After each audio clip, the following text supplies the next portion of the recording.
तर भावांनो, व्हिडिओ शेवटपर्यंत बघा. आज आपण चाललो होतो मुंबईला भावांनो, कारण मुंबईला गाडी भरली होती आपण. त्याच्यामुळे आपण फटक्यात निघालो बघा. आलो पाटसला. पाटसवरून नंतर काही व्हिडिओ काढायला वेळच नाही भेटला. आणि त्याच्यानंतर आलो डायरेक्ट आपण घाटामध्ये. तर घाटामध्ये मित्रांनो, घाट उतरायला पण एवढा जाम होता आणि घाट चढायला तर बोलूच नका. काहीच फायदा नाही. मग पुणे मुंबई एक्सप्रेसला गाडी जर चालवत असेल ना, त्याला माहिती आहे की ह्या रस्त्याची परिस्थिती कशी. अख्खी अख्खी रात्र जाती या घाट चढायला. त्याच्यानंतर आलो बघा पनवेलमध्ये. पनवेलमधून आपल्याला जायचं होतं मित्रांनो तलोजाला. तलोजाला पशी जाताना सुद्धा एवढं ट्रॅफिक लागलं होतं भावांनो, काय विचारूच नका. त्याच्यानंतर आपण पोहोचलो कंपनीमध्ये. कंपनीमधून गाडी वगैरे खाली केली. सकाळी 10 वाजता पार्टी दारात गेलो होतो, गाडी बिडी खाली करून. आणि पार्टीने सोडली बघा भावांनो संध्याकाळी 10 वाजता गाडी. इतका कंटाळा आला. आता म्हणलं चला, घाट तर अख्खा जाम लागणारच आहे. त्यामुळे आधीच ना जेवण वगैरे करून घेतलं होतं आपण त्याच ठिकाणी तलोजामध्ये. त्याच्यानंतर आलो बघा मित्रांनो तळे एक्सप्रेसला आलो.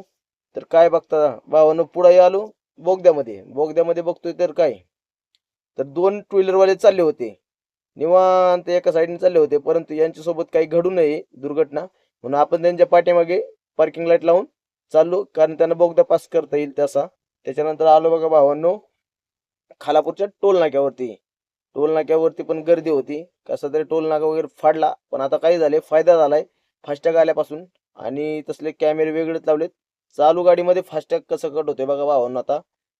काय पहिल्यासारखं थांबायला वगैरे काही लागत नाही. काय प्रॉब्लेम झाला तर थांबायला लागते, नाहीतर डायरेक्ट चालू करून निघू शकतो बघा. झाला, कट झाला आपला टोल. निघालो आपण. पुढे आलो तर घाटामध्ये आल्यानंतर पुन्हा ट्रॅफिक लागलं भावांनो. आणि ट्रॅफिक लागले की एवढा कंटाळा येतो गाडी चालवायला, कारण या घाटामध्ये ना अख्खी अख्खी रात्र जात असते.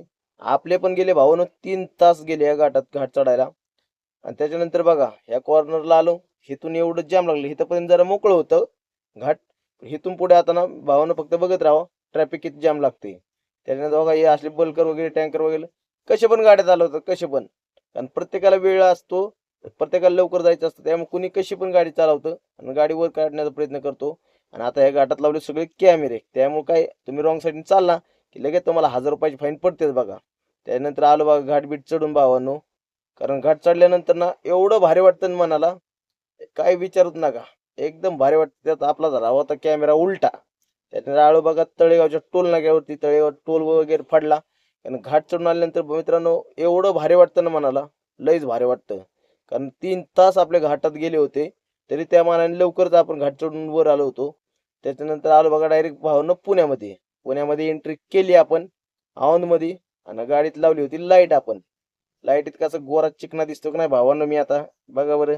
त्यानंतर आलं बघा शिवाजीनगरला. शिवाजीनगर वगैरे पास करून मित्रांनो भावांनो आलं बघा डायरेक्ट सोलापूर हायवेला. तर नमस्कार मित्रांनो, कसा वाटला ब्लॉग? ब्लॉग आवडल्यानंतर भावांनो लाईक करा, शेअर करा आणि व्हिडिओला सबस्क्राईब करा. आपल्या भावाला, ह्या भावाला सबस्क्राईब करा. हा बघा कसा घुसतोय भावांनो, आडवा तिडवा. आणि इथं झाला होता ऍक्सिडेंट झाल्यामुळे ट्रॅफिक फुल जाम झालं होतं. आणि कंटाळा येतो आपल्याला. ट्रॅफिक लागलं की आपली गाडी चालवायची इच्छाच मरून जाते.